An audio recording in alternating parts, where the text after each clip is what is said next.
Assalamualaikum warahmatullahi wabarakatuh. Halo teman-teman, perkenalkan saya Muhammad Aris Mustafa dengan NPM 214011139. Pada video kali ini saya akan menjelaskan mind mapping pada mata kuliah komunikasi negosiasi bisnis dengan tema komunikasi dalam proses tawar-menawar. Tanpa berlama-lama, langsung saja kita masuk ke inti videonya. Baik, ini merupakan sebuah mind mapping yang saya buat, yang dimana mind mapping ini membagi ke dalam 4 kategori, yang dimana seluruh subbab pada mind mapping ini saling berkesinambungan atau saling berkolerasi, yang dimana pada chapter pertama kita akan membahas mengenai apa itu negosiasi, mengenai prolog, sifat negosiasi dan sebagainya. Lalu kita masuk ke chapter kedua, ada aspek emosional yang dimana ini merupakan poin penting pada proses negosiasi. Lalu ini ada chapter ketiga, komunikasi verbal, dan yang terakhir komunikasi nonverbal. Untuk seluruh materinya atau untuk mind mapping ini dapat diakses melalui file yang saya lampirkan di description box. Mungkin apabila ada teman-teman yang ingin mendownload, teman-teman bisa cek description-nya di kolom di bawah ini. Kita masuk ke chapter yang pertama mengenai negosiasi. Di sini ada subbab pertama yaitu prolog. Prolog ini membahas pengertian tentang negosiasi, yang seperti sudah kita tahu bahwa negosiasi merupakan sebuah cara komunikasi dua pihak untuk mencapai kesepakatan. Lalu dalam pengertian lain juga maksudnya disebutkan bahwa negosiasi merupakan proses mempengaruhi pemikiran lawan dan proses meyakini lawan untuk bekerja sama atau biasa disebut dengan bermutualisme.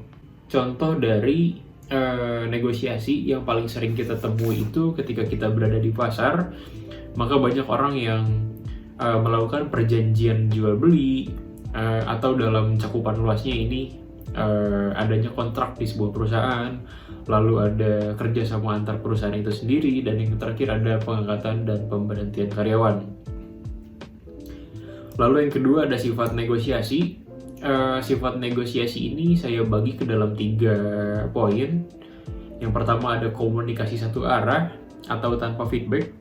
Artinya seseorang melakukan sebuah komunikasi kepada orang lain tanpa mengharapkan imbalan dari orang tersebut. Lalu ada pertukaran ide secara bebas, dan yang terakhir ada komunikasi dua arah. Hal ini berlawanan dengan argumen pada poin pertama, yaitu menghasilkan feedback. Untuk negosiasi pada kinerja mengenai efektif atau tidaknya sebuah pekerjaan dapat dinilai melalui 3 tingkatan. Yang pertama ada tingkat 1, di mana hal ini menghasilkan komunikasi negosiasi yang paling efektif hingga saat ini, yaitu dengan melaksanakan kegiatan tatap muka, selalu melakukan kegiatan tatap muka. Lalu kita masuk ke tingkat yang kedua. Tingkat kedua ini membahas tentang adanya kekurangan efektif apabila kita bandingkan dengan tingkat yang pertama. Caranya adalah dengan menggunakan media konferensi online seperti Zoom, Skype, email, dan telepon. Lalu yang terakhir ada tingkat 3. Tingkat ini merupakan tingkat yang paling tidak efektif, dan bisa disebut ini merupakan sebuah metode kuno atau metode tradisional yang sudah lama kita temui di tahun-tahun atau 20 tahun yang kebelakang, dengan cara tertulis melalui layanan pos. Tentu dengan adanya negosiasi ini banyak sekali kesalahan dalam proses negosiasi, baik dari orang pertama yang melakukan negosiasi maupun orang yang menerima informasi terkait dengan negosiasi. Fakta di lapangan menunjukkan bahwa adanya sebagian informasi dari suatu produk atau item yang dihilangkan, lalu ada terlalu banyak bobot yang diberikan. Ini tuh cenderung seseorang menambahkan informasi yang tidak terlalu penting, namun dia masukkan ke dalam sebuah kegiatan negosiasinya. Dan yang terakhir ada asumsi yang salah karena dibuat berdasarkan pengalaman. Tentu hal ini juga bertolak belakang karena pengalaman ini merupakan hanya sebuah praktek diri sendiri tanpa ada teori yang benar. Lalu dengan adanya ketiga poin ini, tentu kita harus mencari celah bagaimana caranya kita untuk menghindari kesalahan persepsi. Nah, berikut sudah saya rangkum ada 6 poin bagaimana caranya untuk menghindari kesalahan persepsi. Yang pertama ada bersikap fleksibel. Fleksibel ini artinya mampu mengubah pendapat tentang orang tersebut setelah mempelajari sesuatu yang baru. Lalu ada bersikap cermat. Cermat ini merupakan sebuah upaya untuk memberikan perhatian baik bentuk pesan verbal maupun non-verbal dan untuk keadaan di mana interaksi berlangsung.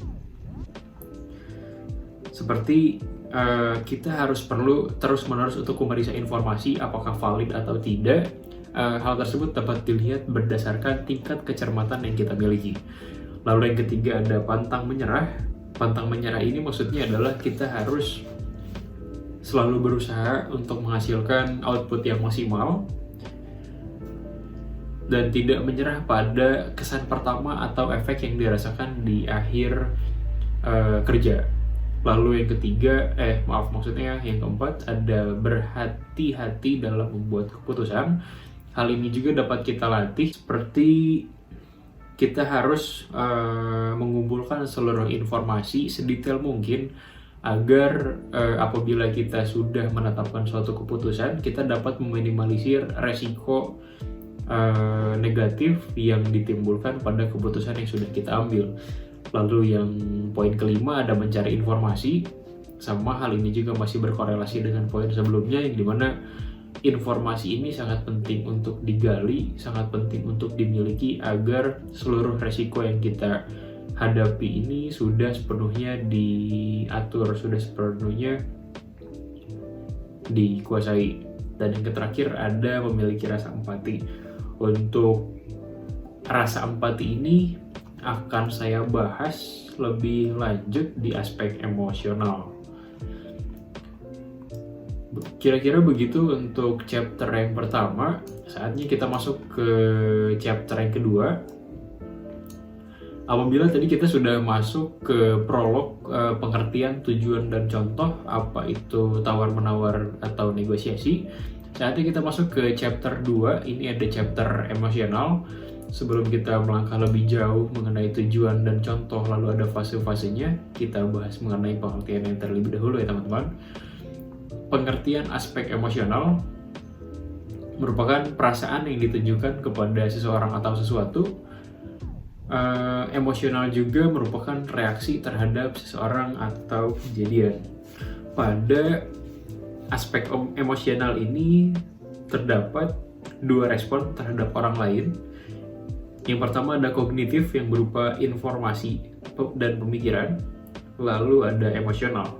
Beralih ke tujuan, aspek emosional ini merupakan sebuah upaya untuk mempercepat dan memfasilitasi kerjasama baik dari perorangan maupun kelompok.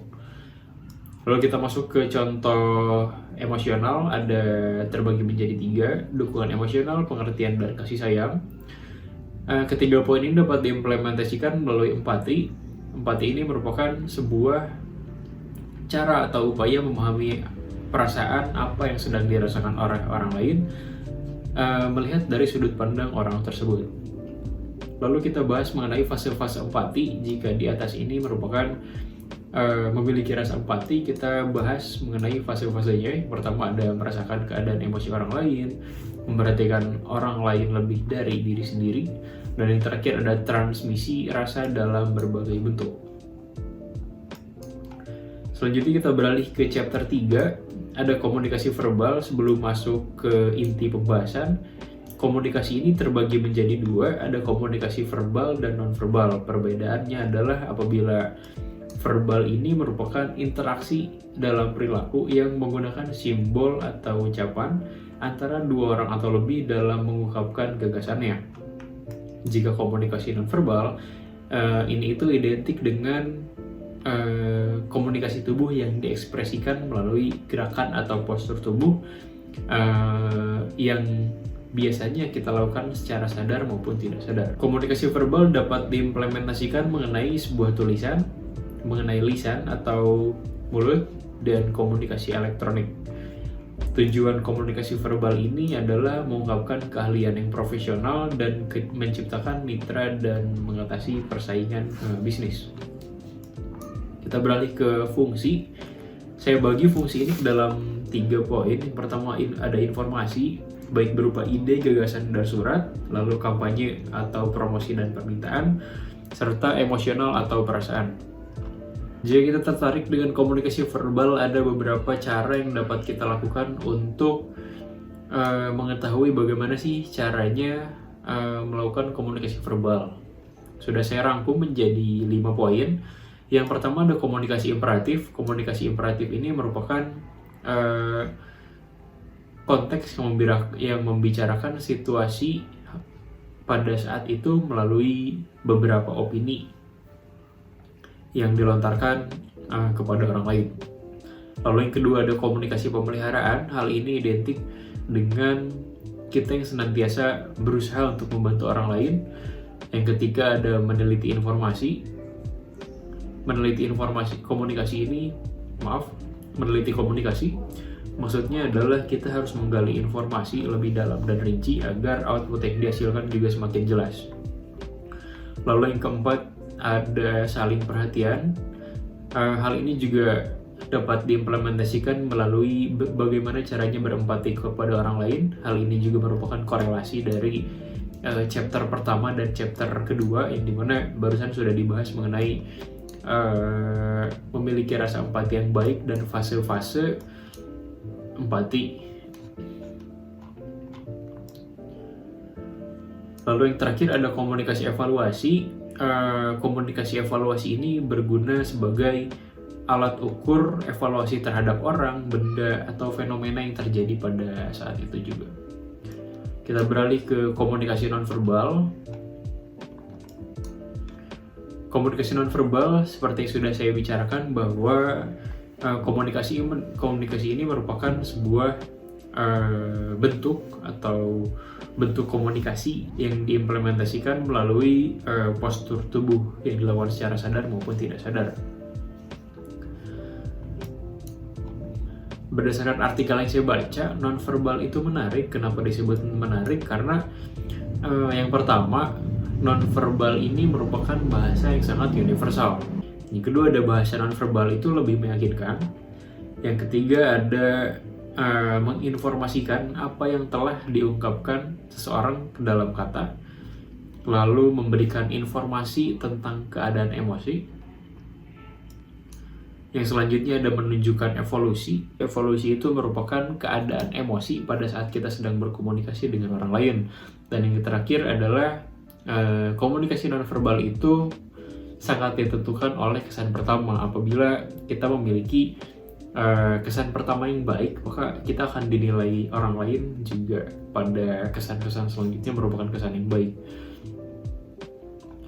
Lalu bagaimana sih caranya kita mengimplementasikan komunikasi nonverbal ini? Secara tidak langsung kita akan menggelengkan kepala apabila ada argumen kita itu tidak setuju dengan opini yang dilontarkan orang lain. Lalu ada berjabat tangan. Hal ini identik dengan kenalan. Dan yang terakhir ada senyum. Ketiga hal ini merupakan hal yang sederhana, namun masih banyak di antara kita yang belum terbiasa dalam menggunakan komunikasi nonverbal, baik ketiga poin ini maupun hal-hal lain yang terbentuk secara tidak sadar atau bahkan sadar.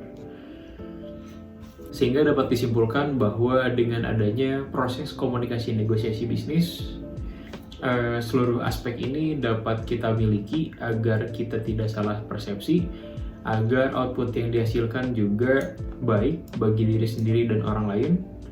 Lalu kita juga harus dapat memanfaatkan komunikasi verbal dan non-verbal dengan baik agar dalam proses komunikasi negosiasi ini kita dapat menghasilkan sebuah output atau tujuan yang sudah kita bahas sebelumnya, seperti perjanjian jual beli atau kontrak, kerjasama antar perusahaan, dan pengangkatan dan pemberhentian karyawan, dan lain-lain yang menggunakan konteks negosiasi bisnis. Mungkin sekian dari saya, kurang lebihnya mohon maaf. Apabila ada pertanyaan silahkan didiskusikan di kolom komentar. Bila taufik walhidayah, wassalamualaikum warahmatullahi wabarakatuh.